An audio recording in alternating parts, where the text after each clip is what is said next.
累死我了。老公，累坏了吧？来洗个脚。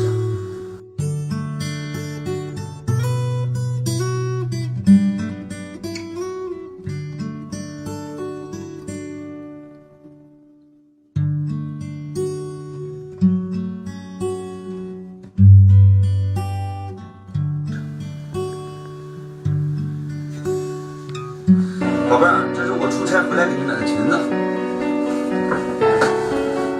这什么破裙子啊？也不买它好一点的。宝宝，我出差回来给你买的衣服。我喜欢。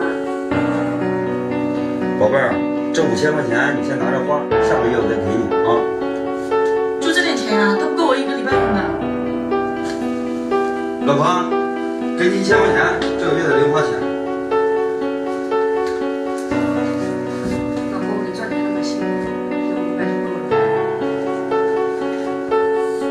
宝贝儿，这个袜子你给我洗一下，太累了。那么臭，自己洗去。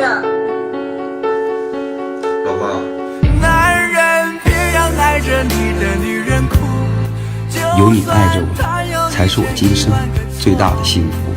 谢谢你一直陪着我，直到今天才明白，你才是我这辈子最值得爱的女人。